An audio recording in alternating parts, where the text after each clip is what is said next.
The dawn came slowly over the Pacific, bleeding pale gold across a sea that had swallowed too many men and too many illusions. On that morning, in the late months of 1942, Flight Petty Officer, Second Class, Nakajima Haruto stood on the deck of the carrier Shōkaku, his flight goggles hanging loosely around his neck, listening to the distant churn of engines warming for launch. He was 23 years old, lean from years of rationed rice and fish, and still carried the quiet confidence of a man taught, repeatedly, insistently, that Japan's naval air arm was the finest in the world. He had believed it fully. He still wanted to believe it, but belief is a fragile thing in wartime, and that morning it trembled like the long shadows stretching over the flight deck. Before we jump back in, tell us where you're tuning in from, and if this story touches you, make sure you're subscribed because tomorrow I've saved something extra special for you. The air smelled of fuel and warm metal. His squadron leader, Lieutenant Ishida, unfolded a map clipped to a small board and ran his finger along a chain of tiny penciled circles. "American carriers sighted here," he said, tapping an area northeast of their position. "Our scouts say there are 12, perhaps fewer. Sir, reports are uncertain." Haruto swallowed. 12. That couldn't be right. For months, every briefing, every newspaper, every broadcast from Tokyo had hammered the same truth. The United States Navy was crippled, struggling, its remaining carriers scattered or sunk. At the start of the war, Japan's intelligence officers claimed America had only a handful of operational fleet carriers. 6, maybe 7. And now, 12. Lieutenant Ishida continued, "Command wants confirmation. We launch, we search, we report. Do not engage unless necessary." Haruto nodded along with the others, but the question pounded in his head. How could the Americans suddenly field 12 carriers after Coral Sea and Midway? Pearl Harbor alone should have set them back for years. That's what every instructor had said in the flight halls at Tsuchiura. That's what every senior officer repeated aboard ship. That's what every chart, every projection, every speech had insisted. 12 was impossible. The whistle blew, shattering the morning calm. Deck crews sprinted into motion. Haruto climbed into his A6M0, pulled the canopy halfway, and secured his harness. The engine whined awake, its trembling power familiar beneath him. He prayed quietly, as all pilots did, and recalled the words of Admiral Yamamoto that older aviators whispered like prophecy. "If I am told to fight, I can run wild for 6 months. After that, I have no confidence at all." It had been nearly that long. The signal officer waved them forward. Haruto tightened his gloves. The ocean wind pressed against his face as he accelerated down the wooden planks. A heartbeat later, the sea fell away beneath him, and he climbed into a cloud-shredded sky. The formation spread out. Radios crackled, engines throbbed. Haruto followed the sun's glare eastward across an empty horizon that seemed too large, too quiet, too deceptive to hold secrets. He scanned the waves for wakes, for silhouettes, for anything out of place. 40 minutes passed. Then an urgent burst came over the radio. "Large formation spotted. Multiple flat tops. Repeat, multiple." Haruto banked sharply. His stomach dropped as he saw the smoke first, not from battle, but from stacks, thin, black streaks rising into the air, then shapes, big ones, dark hulls cutting white trails through the water, columns of escorts surrounding them like armored guardians. He counted. 1, 2, 3, 4. He pushed higher. 5, 6, 7. He steadied his breath. 8, 9. Another row appeared from behind a shimmering haze of heat and cloud. 10, 11. And there, another. 12. His throat tightened. He blinked rapidly, thinking the sun was playing tricks on him. This couldn't be right. 12 carriers. That was the number Japan had started the war with, including every type, fleet, light, and auxiliary. America had lost at least one at Coral Sea and another at Midway, perhaps more. Yet here they were, steaming calmly, as if the ocean belonged to them. He circled, heart pounding. The American task force looked untouched. Aircraft sat ready on deck. Cranes moved. Signals flashed. These ships were not the survivors of a devastated fleet. They were the vanguard of something growing. "Report in," Lieutenant Ishida ordered. Haruto tried to steady his voice. "Confirmed, 12 enemy carriers. Repeat, 12, more escorts than we can count. Request instructions." There was silence for a long, long moment. Then Ishida replied, voice tight. "We return, immediately." The squadron turned back, their radios filled with soft, disbelieving murmurs. No one knew what to say. Because what do you say when everything you were taught begins to crack like brittle glass? The Shōkaku emerged on the horizon, but as Haruto prepared to land, he saw officers gathered near the island structure, binoculars raised toward the sky, toward them, as if verifying for themselves that the report could be true. After he touched down and taxied to position, a deckhand helped him out of the cockpit. Haruto's legs trembled slightly. He hoped no one noticed. Lieutenant Ishida approached him, eyes narrowed. "You saw it, clearly." "Yes, sir." "All 12?" "Yes." Haruto hesitated. "And they looked new, sir, or well supplied, not damaged." The lieutenant's jaw clenched. Around them, other pilots were giving the same confirmation, their faces pale beneath sunburned skin. Within an hour, the report had reached the ship's intelligence room. Within another, it had traveled across the fleet. And before nightfall, it would be on the desk of admirals who had clung for months to the assumption that America could not rebuild its carrier force quickly. Not after Pearl Harbor, not after the loss of industrial output, not with their shipyards supposedly overwhelmed by the sudden strain of wartime production. But America had not been overwhelmed. America had not faltered. It had done something far more dangerous. It had accelerated. That night, Haruto sat alone near the stern, legs dangling over a metal platform just above the waterline. The sea below was black, disturbed only by the churn of the propellers. Far aft, he could hear the distant thrum of engines, the constant heartbeat of a fleet on the move. But inside his mind, another rhythm pounded. 12 carriers. 12.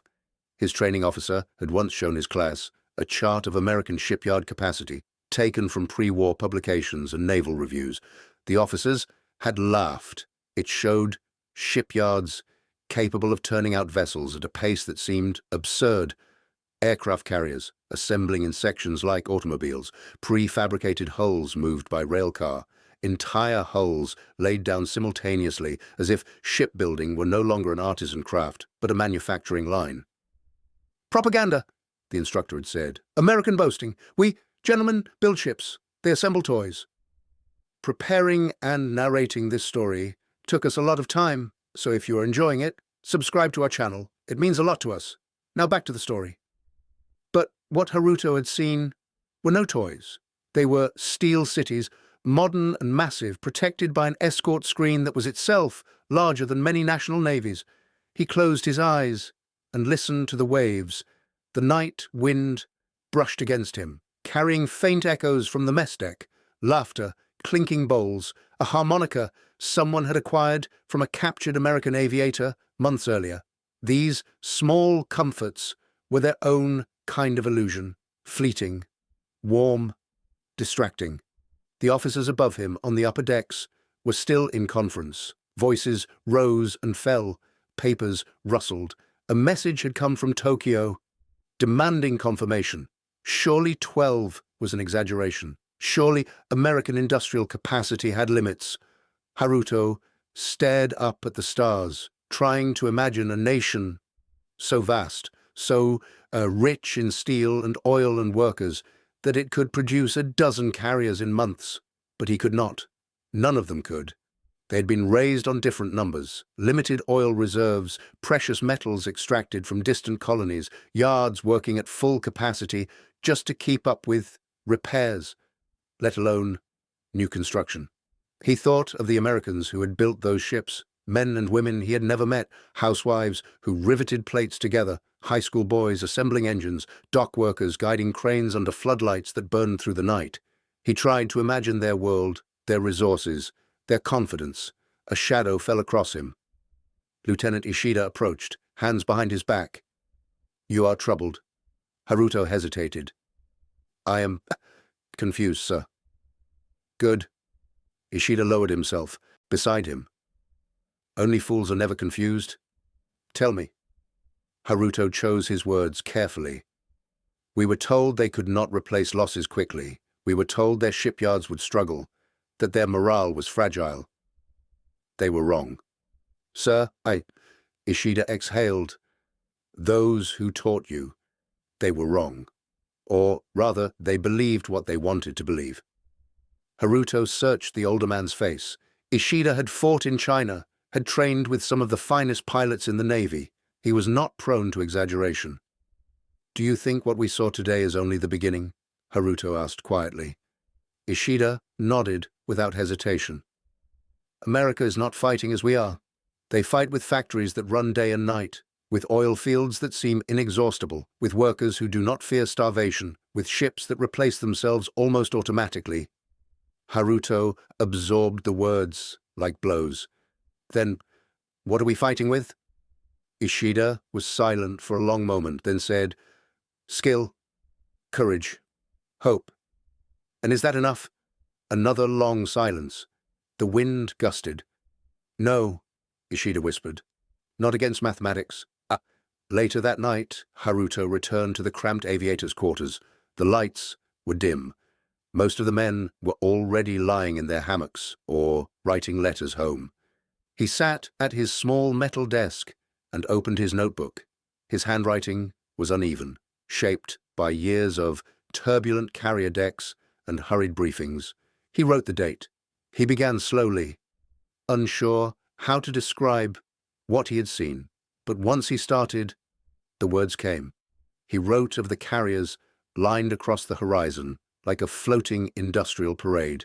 He wrote of their aircraft arranged in perfect rows. He wrote of the escorts, destroyers, cruisers, perhaps even battleships.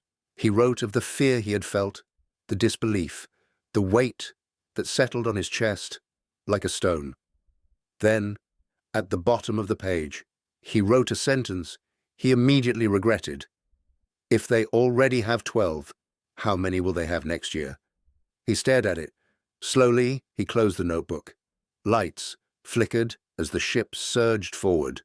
The Shōkaku was changing course. Haruto could feel the subtle shift in engine vibration. A turn initiated by the bridge, its purpose known only to the commanding officers. Perhaps they planned to avoid engagement, or perhaps they feared a surprise strike. Either way, the tension in the air deepened. Sleep did not come easily. Haruto lay awake, listening to the rhythmic creaking of metal, the faint roar of the ocean against the hull, and the uneasy breathing of the men around him. When he finally drifted into slumber, he dreamed of shipyards, endless rows of them, where carriers rose like mountains and workers moved like ants, endless, tireless, unstoppable. He awoke before dawn to the sound of the general alarm. Men leaped from hammocks, boots thudding against the deck. Haruto grabbed his flight jacket and sprinted toward the ready room, heart hammering. As he stormed inside, officers were pinning maps to the board. American recon planes overhead, one officer announced, possibly from the same task force. The same 12 or more. Another pilot muttered, "How are they already here?" Haruto felt his stomach twist. The Americans were moving quickly, too quickly. Their planes seemed faster, their routes more direct, their coordination unnervingly precise. The briefing was short and urgent. Defensive cap launches, eyes to the sky. Maintain distance, conserve fuel, no unnecessary engagement. Haruto took his seat with the others, listening as officers spoke in clipped tones. The air was heavy with unspoken fear. Even veterans who had once radiated confidence now seemed shaken. When Haruto stepped onto the deck, the sunrise cast long red streaks across the sea. He climbed into his Zero again, and as he settled into the seat, his eyes drifted toward the horizon where the Americans had gathered the day before. He wondered what their pilots felt that morning. Were they as steady, as confident? Did they even think of Japan as an equal threat anymore? When the signal came, and he launched into the glowing sky. Haruto felt something he had never felt before. Not dread, not resignation, but a quiet, overwhelming awareness that he was flying into a future already decided, a future shaped not by courage or training or spirit, but by the relentless rhythm of factories thousands of miles away. A future in which 12 American carriers could appear in 1942 and 141 could follow before 1945. He banked eastward, and the ocean stretched out beneath him, vast, indifferent, eternal. But somewhere beyond that horizon, beyond the smokestacks of American shipyards, a nation was awakening with the full force of an industrial giant. Haruto swallowed hard, leveled his wings, and flew on. Dawn broke over the central Pacific like a blade of light, splitting the dark, the sun's reflection glinting off the endless rows of grey steel, taking shape in America's shipyards. The clang of riveting guns echoed across the Norfolk yards as fresh hull plates were pressed into place. Sparks showered down like man-made stars. Men worked without pause, shifts merging into each other as the skeletons of new carriers rose from scaffolds thicker than the rigging of the largest sailing ships in history. Jonathan Hale stood on the gantry overlooking CV-82, still nameless but already alive in his imagination. The massive hangar deck stretched below him, a cathedral of metal beams and half-constructed compartments, smelling of oil and hot steel.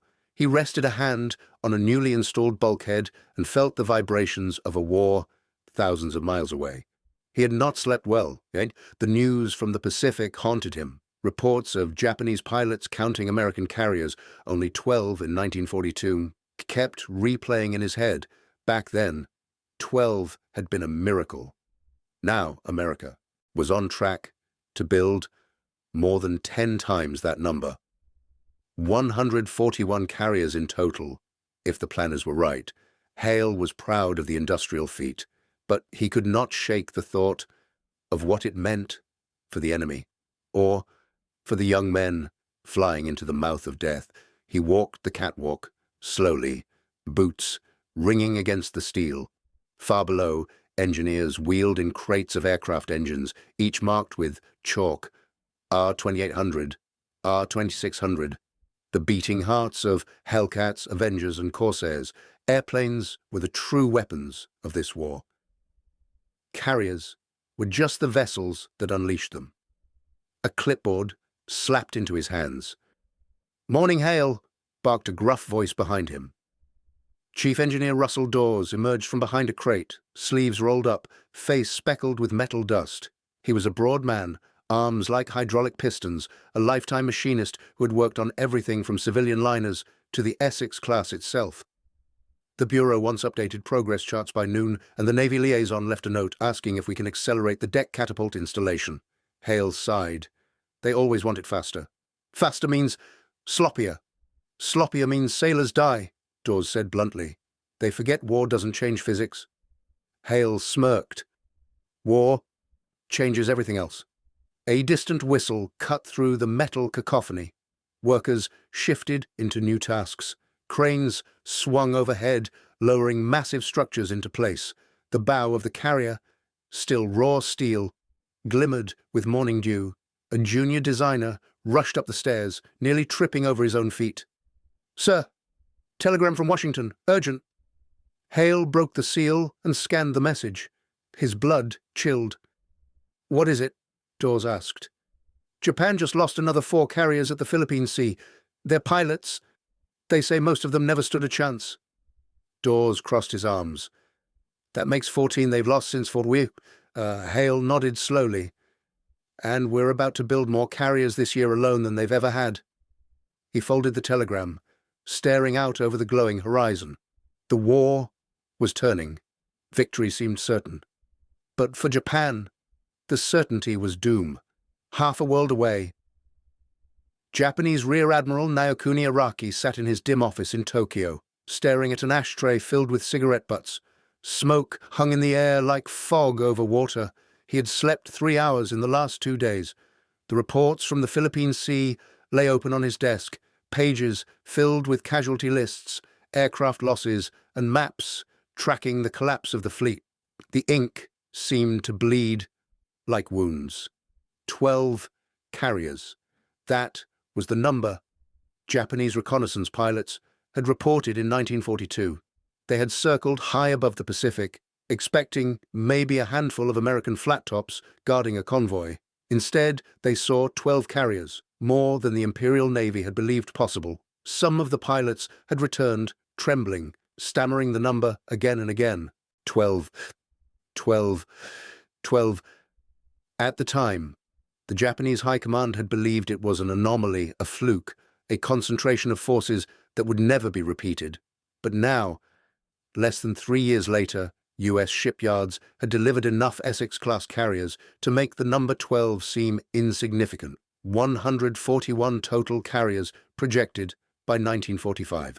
Araki whispered the number again under his breath. Hyaku Yonju Ichi. It felt unreal, impossible. Against every model, every assumption, every cultural belief in the Navy's superiority, a soft knock broke the silence. "Enter," he muttered. Captain Hiroshi Imai stepped inside, eyes hollow.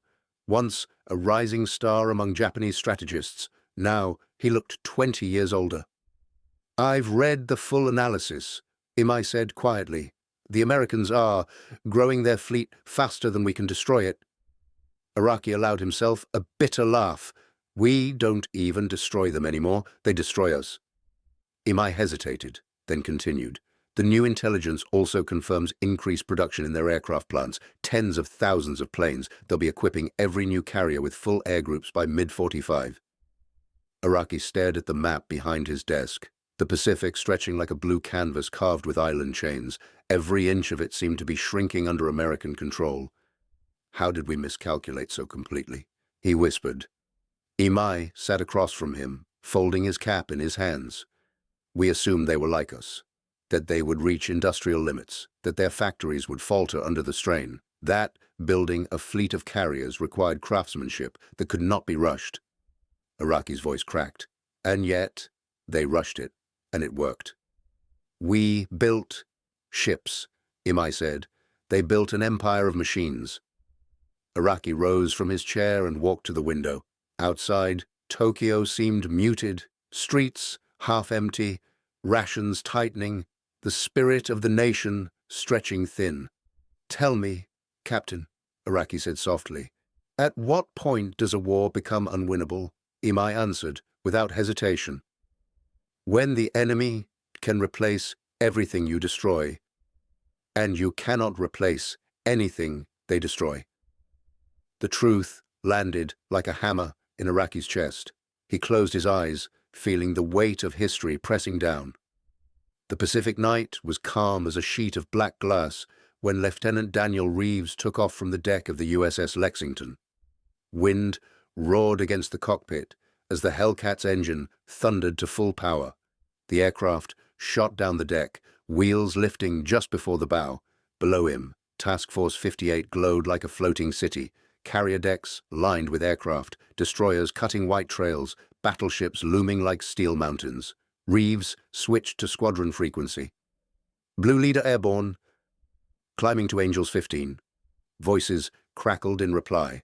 Somewhere, hundreds of miles ahead, lay the shattered remnants of the Japanese carrier force. Reeves had flown through the Philippine Sea battles. He had seen flashes of burning planes spiraling into the waves, had heard the frantic screams of enemy pilots over open radio channels as they were cut down by Hellcats in droves. A slaughter. The press would call it later. But war was never so simple. Reeves remembered seeing one Japanese Zero break through the flak and dive straight for an American carrier. The pilot knew he wouldn't survive. The plane was aflame, the engine coughing smoke. Yet he pressed on, forcing the flat top to maneuver violently until the Zero finally lost lift and plunged into the water. Reeves saw his face for a split second before impact. Young. Too young. Sacrifice meant different things to different nations, he thought, but courage, had the same face, no matter the flag. Blue leader, radar shows possible bogeys bearing 180. The voice of the Combat Information Center called. Reeves banked his Hellcat, the moonlight glinting off the canopy. He could feel the carrier fleet shrinking behind him, becoming a cluster of stars on the ocean. The radio crackled again. Be advised, Japanese planes are few but desperate. Reeves swallowed. Desperation was the deadliest weapon in war. Back in Tokyo, Admiral Araki walked the corridors of the Naval Ministry as if drifting through a dream. Officers passed him with clipped bows, their eyes reflecting shared exhaustion. Every room he entered echoed with arguments about fuel shortages, about pilot training collapse, about the impossibility of holding the Marianas. He entered the operations chamber, where a large tabletop map tracked fleet positions. The markers representing Japanese ships were pitifully few. Those representing American carriers looked like storm clouds rolling westward. General Kusaka stood hunched over the map, rubbing his temples. They are advancing too quickly, he muttered, without looking up. Araki approached slowly. What is our plan? Kusaka's lips twisted. Plan. Our plan is to pray the Americans lose their will. Araki stiffened. You think they won't? Kusaka finally met his gaze. Would you, Admiral? If you had factories that could build carriers faster than they could be sunk, if you had pilots trained by the thousands, if your nation had been attacked first, would you lose your will?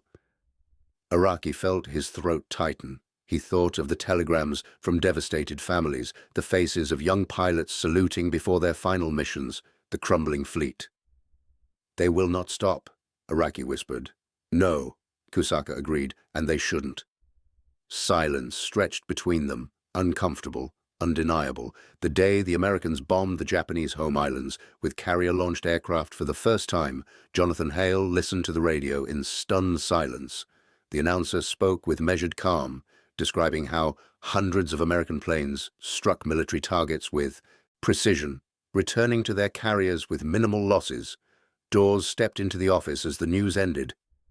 They actually did it, he muttered. They carried out a raid from the sea, against Japan itself. Hale leaned back in his chair. 3 years ago, our carriers were running for their lives. Now we can strike anywhere. Dawes nodded, folding his arms. That's what 100,000 aircraft a year will get you. Hale thought of the 12 American carriers sighted in 1942. A miracle then. Now, almost trivial, in the shadow of the fleet they had constructed. Do you ever wonder, Hale said softly, if the people in Tokyo understand the scale of what's coming? Dawes shot him a grim look. Oh, they understand. That's why they're fighting so hard. Hale didn't respond, because he knew Dawes was right. Night in Tokyo was silent except for distant sirens. Admiral Araki sat alone in his quarters, reading the newest intelligence brief. It confirmed the unthinkable.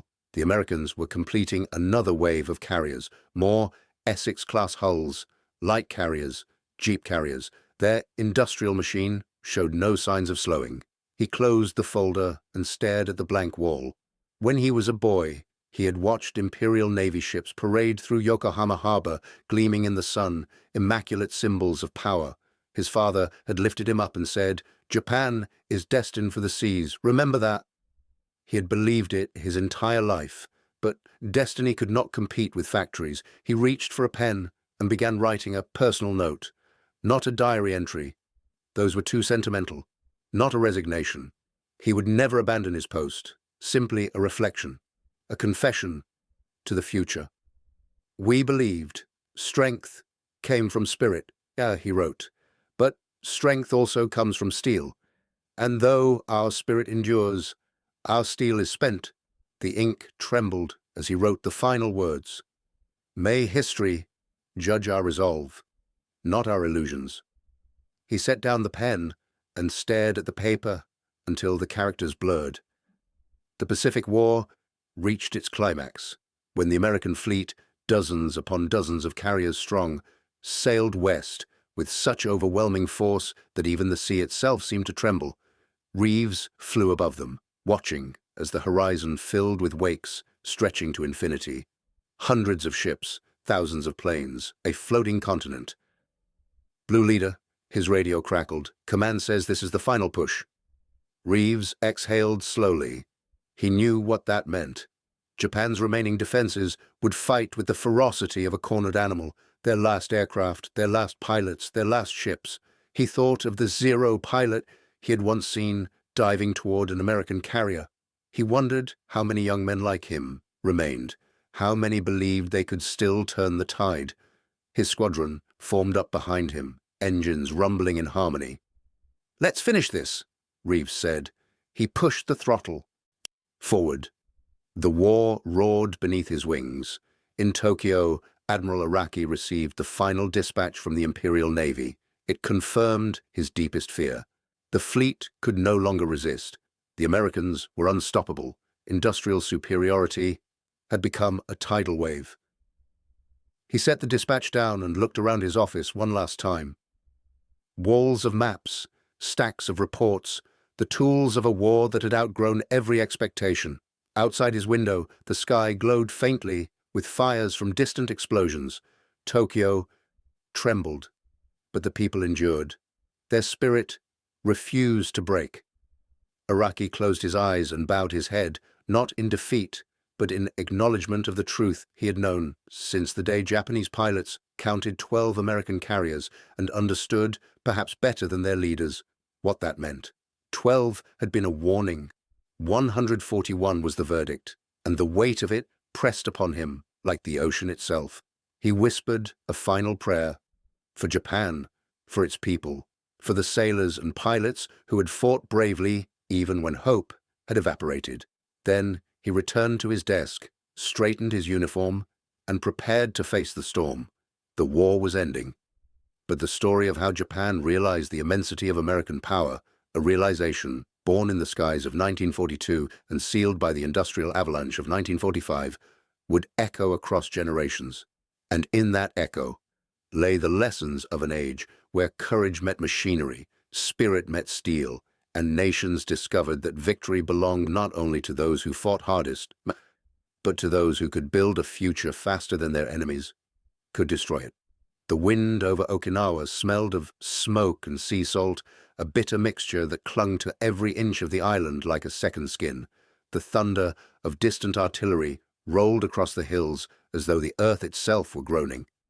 Lieutenant Daniel Reeves tightened the straps of his flight harness and scanned the horizon from his perch on the wing of his Hellcat.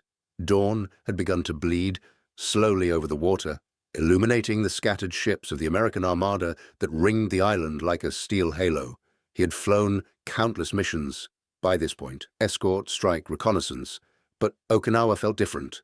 There was an electricity in the air, a sense that the war was compressing into its final moments and that all the world was holding its breath. An enlisted aviation mechanic approached, wiping grease from his hands. "Fuel topped, ammo loaded, Lieutenant. She's ready." Reeves nodded, offering a tired smile. "Thanks, Eddie. We'll get this over soon, sir," the mechanic said. Though his voice lacked conviction, Reeves climbed into the cockpit, settling into the familiar seat that had molded itself to his shape over 3 years of war. As he adjusted the throttle, he looked out across the carrier deck. The crew moved with well-rehearsed choreography, tractors towing aircraft, ordnance men securing bombs, crews rigging the hydraulic catapults. Lights flashed semaphore codes, voices called out checklists. This was the power Japan had underestimated. Not the ships, not the planes, but the system. A machine of men and metal calibrated to solve problems by building through them, building beyond them. The deck officer signaled. Engines roared to life, sending vibrations through Reeves's bones. He closed the canopy and breathed in the warm scent of engine oil and salt air. Ahead, the bow of the carrier pointed toward Japan. He'd been thinking lately about the Zero pilot, the one whose determined dive had etched itself into his memory. He wondered how many more pilots like that remained. Not many, he knew. Japan's experienced aviators were gone, replaced by barely trained boys. He whispered under his breath, "Let this end soon." The deck officer, swung his flag. Reeves pushed the throttle. The Hellcat surged forward, wheels rattling along the deck, the entire ship trembling beneath him. The bow raced up to meet him, then dropped away. The sea vanished beneath the nose as the aircraft lifted into the sky. He was airborne again. In Tokyo, the air raid siren wailed for the third time that day. Rear Admiral Naokuni Araki didn't bother seeking shelter. He stood at the edge of his office window, watching columns of smoke rise from the harbor district. American carrier raids had become a constant. Their aircraft came in endless waves, Hellcats, Helldivers, Avengers, like a tide that receded only long enough to return tenfold. He felt strangely calm now. The panic and denial that had gripped the High Command in 1942 were gone, replaced by a grim acceptance. The Japanese Navy existed more on paper than sea.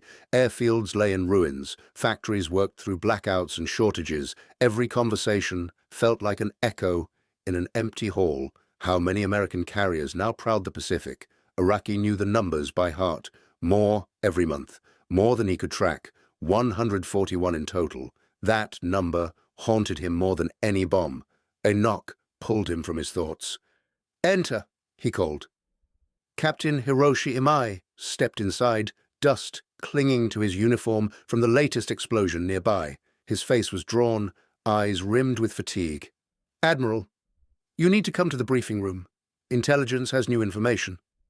Araki exhaled, straightened his tunic, and followed. As they walked the corridor, they passed clerks carrying bundles of reports, each filled with casualty lists, fuel shortages, broken radios, missing pilots. Voices whispered about another carrier sunk, though no one needed to ask whose. It was never American carriers that fell now. Inside the briefing room, officers crowded around a table. A large map of Kyushu lay pinned at the center. A radio operator pressed a headset against his ear, repeating coordinates to the scribes. General Kusaka looked up as Araki entered. "It is confirmed," the general said quietly. "Another large carrier. Task force is approaching from the southeast, possibly 2 more from the east, and a third wave joining from the north." A murmur rippled through the room. Araki leaned forward. "How many carriers total?" Kusaka hesitated. 37, that we know of." Araki felt the number like a blow.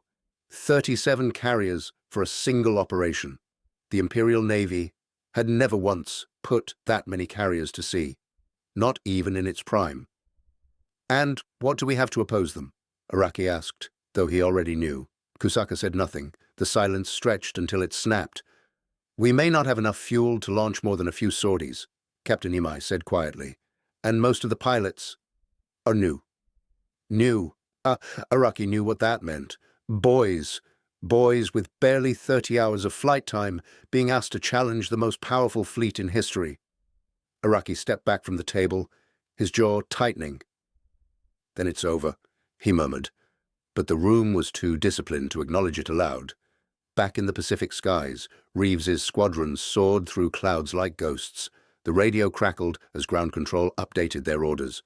"Blue Squadron, proceed to target sector. Expect scattered anti-aircraft fire. Minimal enemy fighter resistance."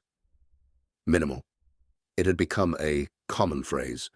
Reeves couldn't shake the unease that brought. He tightened his grip on the control stick. "Blue leader to all aircraft. Keep tight formation. Just because they're quiet doesn't mean they're gone." The squadron acknowledged as they cruised over turquoise water toward the island. Smoke columns rose into the sky, twisted pillars marking artillery hits or burning fuel stores. As they neared the coast, tracers arced upward, red streaks slicing the air. The formation swerved, dropping into attack runs. Bombs detached from wings with the clack of metal latches. Explosions rippled across the hillside. Reeves pulled up, scanning the sky. No Japanese fighters. No swirling dogfights like the old days. Just anti-aircraft bursts, sporadic and poorly aimed. Then, out of the corner of his eye, he saw movement. 3 fighters climbing from a distant airfield. Zeros, but different. They wobbled in the climb. Their engines coughed black smoke. The pilots moved clumsily, almost hesitantly. Blue leader, bogeys spotted. 3 low performance zeros bearing 070. Reeves banked to intercept. Heart heavy. The zeros approached, guns firing sporadically, but their aim was hopeless. Reeves picked the nearest one, closing distance quickly. The Japanese pilot didn't maneuver, didn't dive, didn't try to escape. He just kept flying, straight.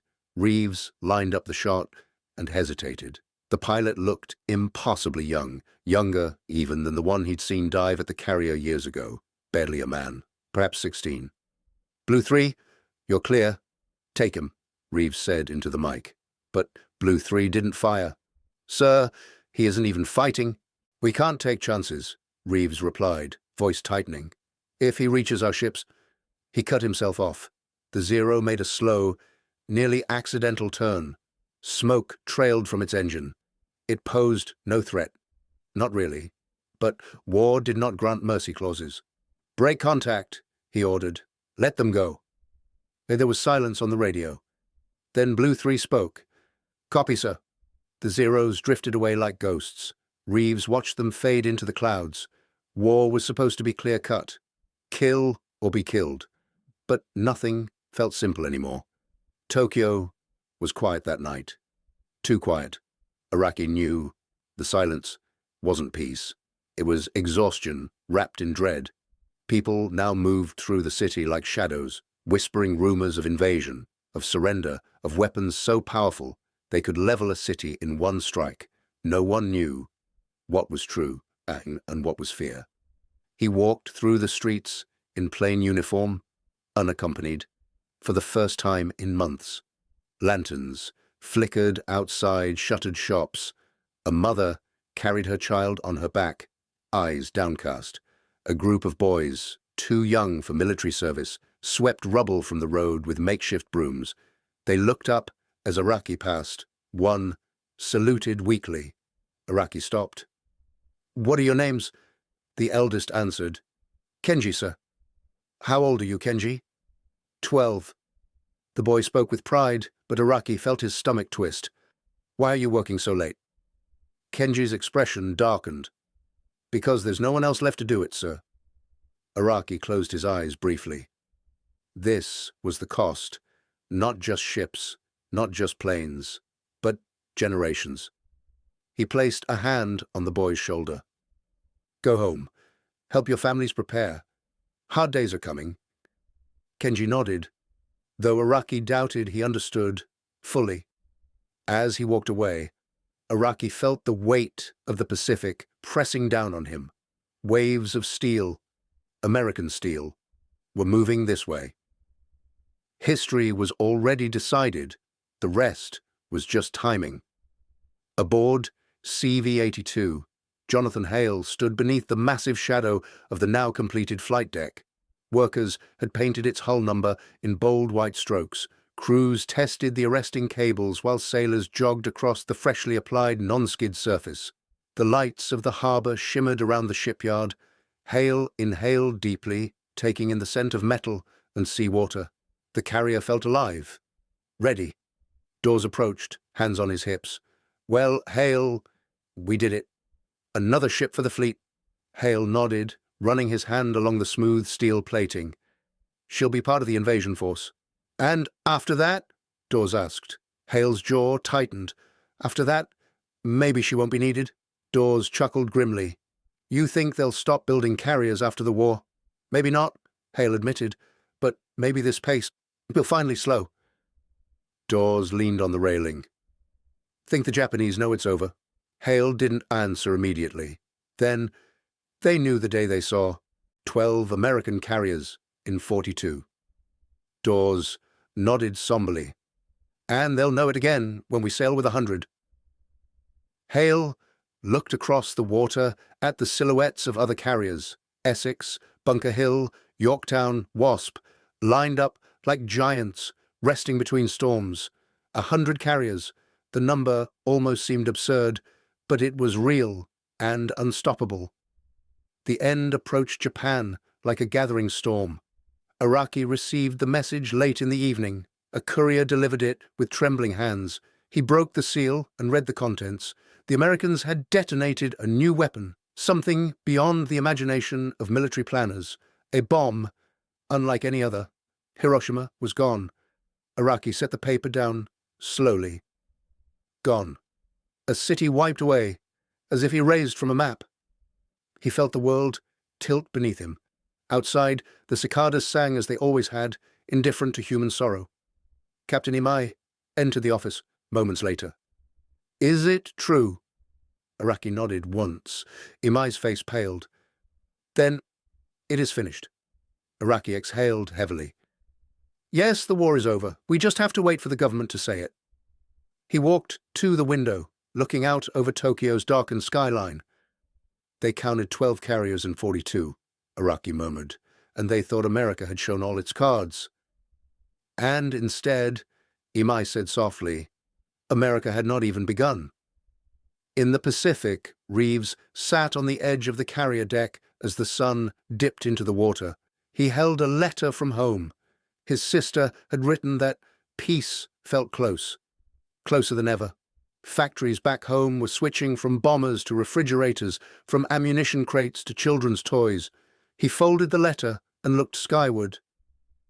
If peace came, he wondered what he would do. Could he go home and pretend life was normal? Could he sit in a classroom or office after flying through heaven and hell? The deck lights flickered on, sailors shouted jokes, the wind carried the smell of the ocean. A world without war seemed almost unreal. Then, through the ship's loudspeakers, "All hands, stand by. Incoming fleet broadcast from Washington." Reeves rose. The announcement came moments later. Japan had surrendered. Silence fell over the deck like a blanket, then erupted into cheers, shouts, sobs. Men embraced, laughed, cried, or simply stared in disbelief. Reeves felt tears sting his eyes. It was over. Finally, Tokyo was eerily still when news of surrender reached the Navy Ministry. Officers gathered in stunned silence as the broadcast repeated. Some wept openly. Others stared at the floor, shoulders shaking. Admiral Araki retreated to his office. He sat at his desk and removed his cap. His hands trembled as he reached for the last page of his notebook. He wrote, slowly, deliberately, "We lost, not because we lacked courage, but because we faced a nation that could build courage into steel." He closed the book. Then he bowed deeply, not to any man or emperor, but to the weight of history itself. On the pier in Norfolk, Jonathan Hale watched as CV-82 prepared for sea trials. The war was over, but the ship would sail anyway. Proof of what America had built in its moment of greatest urgency. Dawes stood beside him. "Strange, isn't it?" Dawes said quietly. "We built her for a war that ended before she even got to fight." Hale nodded. "Maybe that's the point. Maybe building her helped end it." Dawes smiled faintly. 12 carriers shocked the Japanese in 42, but 141. That broke their belief that they could win. Hale placed a hand on the carrier's hull. Never again should a nation misjudge the power of another. "Nor its will," Dawes added. The two men watched as the ship slipped gently away from the dock. She moved silently across the water, a monument to the industrial colossus that had reshaped the world. The sun set behind her, casting the Pacific's final shadow across the steel. And with that, the war that began with surprise and fire ended with steel and inevitability. Its lessons, written not just in history books, but in the towering silhouettes of the carriers that defined an era, and in the memory of those who saw 12 in 1942 and lived to see 100 more follow. Up next, you've got 2 more standout stories right on your screen. If this one hit the mark, you won't want to pass these up. Just click and check them out. And don't forget to subscribe and turn on the notification bell so you don't miss any upload from us.